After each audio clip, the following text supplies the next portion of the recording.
2025 model யமஹாவோட R15 version 5 பார்த்தீங்க அப்படின்னா நிறைய மேஜரான அப்டேட்ஸோட கூடிய சீக்கிரம் இந்தியாவில் லான்ச் பண்ண போகிறாங்க. உங்களுக்கு R15 பிடிக்குமா இல்லை RS200 பிடிக்குமாங்கிறத கமெண்ட் செக்ஷனில் கமெண்ட் பண்ணுங்கள். இந்த வீடியோ பிடிச்சிருந்தா லைக் பண்ணிக்கோங்க. R15 அப்படின்னு சொல்லும்போது நிறைய யங்ஸ்டர்ஸ்க்கு வந்து ஒரு கனவு பைக் அப்படின்னு நம்ம சொல்லலாம். ஏன்னா அந்த பைக்கோட டிசைனாக இருக்கட்டும், இல்லை அந்த பைக்கோட இன்ஜின் பர்ஃபார்மன்ஸாக இருக்கட்டும், அதே சமயம் அஃபோர்டபுள் அப்படின்னு நம்ம வந்து சொல்லலாம். இன்னைக்கு R15 வெர்ஷன் 5ல் என்ன மாதிரியான அப்டேட்ஸ் கொண்டு வர போகிறாங்க அண்ட் மேஜராக ஏதாவது ஹார்ட்வேரில் சேஞ்சஸ் இருக்குமா அப்படிங்கிறத பற்றி தான் நம்ம பார்க்க போகிறோம். அது மட்டும் இல்லாமல் இதோட லான்ச் எந்த மந்தில் இருக்கும் அப்படிங்கிறதும் நம்ம ஒரு கெஸ்ஸாக வந்து பார்க்கலாம். R15 பொறுத்த வரைக்கும் பார்த்தீங்க அப்படின்னா இப்போ இந்தியாவில் one of the best entry level fully faired bikes அப்படின்னு நம்ம சொல்லலாம்.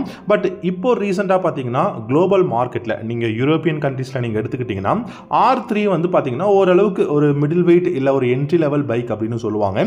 ஸோ அந்த பைக்கில் இப்போ 2025 மாடலில் எக்கச்சக்கமான அப்டேட்ஸ் கொடுத்து லான்ச் பண்ணியிருக்காங்க.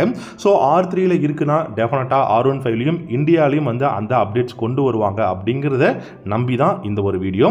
ஸோ அதில் என்ன மாதிரியான அப்டேட்ஸ் கொடுத்துருக்காங்க அப்படின்னு பார்த்தீங்கன்னா, அந்த பைக்கோட ஹெட்லாம்ப் டிசைன் பார்த்தீங்கன்னா பை ஃபங்க்ஷனலாக தான் இருக்குது, அது பெரிய பிரச்சனை இல்லை. அதுக்கு பக்கத்தில் பார்த்தீங்கன்னா டியூல் DRLs கொடுத்துருக்காங்க. ஸோ அந்த டியூல் DRLs பார்க்கறதுக்கு ரொம்ப நல்லா இருக்குது. அந்த ஒரு அப்டேட் கொடுக்க போகிறாங்க. பை ஃபங்க்ஷனல்லே பார்த்தீங்கன்னா உங்களுக்கு monochrome by functional LED headlamps வந்து கொடுக்க போகிறாங்க. அது ஒரு மிகப்பெரிய அப்டேட் அப்படின்னு சொல்லலாம். அது மட்டும் இல்லாமல் உங்களுக்கு பில்டு குவாலிட்டி வந்து இம்ப்ரூவ் பண்ண போகிறதா யமஹா வந்து அஃபிஷியலாகவே வந்து அனௌன்ஸ் பண்ணியிருக்காங்க. இது எல்லாத்தையும் விட பார்த்தீங்க அப்படின்னா உங்களுக்கு ஹார்ஸ் பவர் அண்ட் டார்க், அதாவது இன்ஜின் டியூன் பண்ணி கொடுக்க போகிறோம். ஸோ இன்ஜினோட பர்ஃபார்மன்ஸ் பார்த்தீங்கன்னா உங்களுக்கு இன்னும் அதிகமாக இருக்கும் அப்படின்னு சொல்லியிருக்காங்க. ஏன்னா இப்போ ஆல்ரெடி பார்த்தீங்க அப்படின்னா 18.4 ஹார்ஸ் பவர் வந்து ப்ரொடியூஸ் பண்ண முடியுங்க R15 பொறுத்த வரைக்கும். ஏன்னா 155 cc single cylinder liquid cooled engine வந்து கொடுத்துருக்காங்க 4 ஸ்ட்ரோக்கில்.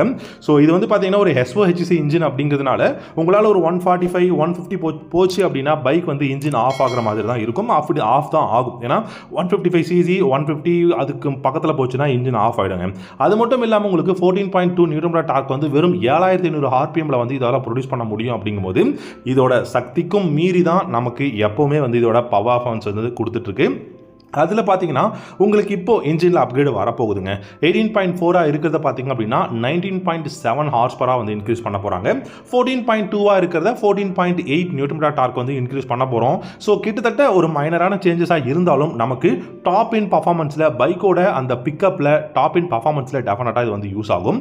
அடுத்ததாக இந்த பைக்கை பொறுத்த வரைக்கும் உங்களுக்கு அசிஸ்டன்ஸ் ட்ரிப்பர் கிளட்ச் கொடுத்துருக்காங்க, டியூவல் சேனல் ABS இருக்குது, ஃப்ரண்ட் அண்ட் ரியர் பார்த்தீங்கன்னா உங்களுக்கு சிங்கிள் டிஸ்பிளே கொடுத்துருக்காங்க. இந்த பைக்கோட டிஸ்கோட சைஸ் வந்து இம்ப்ரூவ் பண்ண போறாங்க. சோ ஃப்ரண்ட்ல 282 mm இருக்கிறத 320 mm டிஸ்கா மாத்த போறாங்க. ரியர்லயும் பாத்தீங்கன்னா 220 இருக்கிறத 280 mm சிங்கிள் டிஸ்கா வந்து பாத்தீங்கன்னா மாத்த போறோம் அப்படிங்கிற மாதிரி தான் சொல்லியிருக்காங்க. சோ டிஸ்கோட சைஸும் வந்து பாத்தீங்கன்னா பெருசா ஆக்க போறாங்க. சோ இது வந்து உங்களுக்கு பர்ஃபார்மன்ஸ் நல்லா இருக்கு அப்படிங்கும்போது நமக்கு டெஃபினட்டா இன்ஜினோட அந்த ஒரு பர்ஃபார்மன்ஸ் இருக்கிறதுனால உங்களுக்கு பைக்கை ஸ்டாப் பண்றதுக்கான அந்த ஒரு விஷயம் இந்த டிஸ்க்ல தான் இருக்கு. சோ அந்த ஒரு வேலையை தான் இப்போ பெரிய டிஸ்கா கொடுக்குறாங்க அப்படிங்கிறது நம்ம வந்து தெரிய வருது. அண்ட் அது மட்டும் இல்லாமல் பில்டு குவாலிட்டி இம்ப்ரூவ் பண்ணுறாங்க அப்படின்னு நம்ம சொன்னோம். ஸோ அதில் உங்களுக்கு பார்த்தீங்கன்னா ஃப்ரண்ட்டில் உங்களுக்கு கோல்டன் கலர் யூஸ்டு ஃப்ரண்ட் ஃபோக்ஸும் ரியரில் மோனோஷாக் சஸ்பென்ஷனும் கொடுத்துருக்காங்க. ஸோ பில்டு குவாலிட்டி இம்ப்ரூவ் அப்படிங்கிறதுக்கு என்ன ஒரு விஷயம் இருக்குது அப்படின்னா, ஏன்னா எல்லாருக்குமே தெரியும் R15 பிளாஸ்டிக் அப்படிங்கிறது தான் எல்லாருமே சொல்லுவாங்க. அதை வந்து பார்த்தீங்கன்னா மோஸ்ட்லி இந்த ஃபைபர் அந்த மாதிரியான ஒரு குவாலிட்டியான ஒரு மெட்டீரியலில் மேபி சில பார்ட்ஸ் வந்து வரலாம். ஸோ அது வந்து நம்ம வெயிட் பண்ணி தான் பார்க்கணும். பட் உங்களுக்கு வீல்ஸ் எல்லாமே பார்த்தீங்கன்னா அலாய் வீல்ஸ் தான் கொடுத்துருக்காங்க. சீட்டை பொறுத்த வரைக்கும் 815 mm வந்து இருக்கு. அண்ட் 142 kg வெயிட்டும் 11 லிட்டர்ஸ் ஆஃப் ஃபியூல் டேங்க் கெப்பாசிட்டியும் கொடுத்துருக்காங்க. மேபி கார்னரிங் ABS மாதிரியான ஆப்ஷன்ஸ் கொடுத்தா நல்லா இருக்கும். அப்படி இல்லைனா உங்களுக்கு ஸ்விட்சபிள் ABSங்க. ஸோ ரியரில் இருக்கக்கூடிய ஆப்ஷன்ஸ் ABS ஆஃப் பண்ணிக்கக்கூடிய அந்த ஆப்ஷன்ஸ் எல்லாமே. ஸோ இது எல்லாமே பார்த்தீங்க அப்படின்னா உங்களுக்கு அப்கமிங்கில் வர R15 இருக்கும்.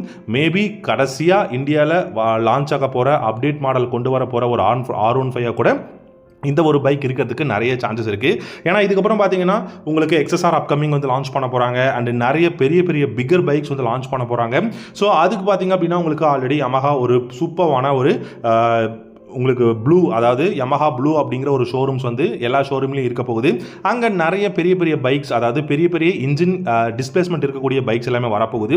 நம்மளால் எல்லா பைக்ஸுமே வாங்க முடியும். இன்னும் நிறைய ஈவெண்ட்ஸ் எல்லாமே அங்கே நடக்கும் அப்படிங்கிற மாதிரி சொல்லியிருக்காங்க.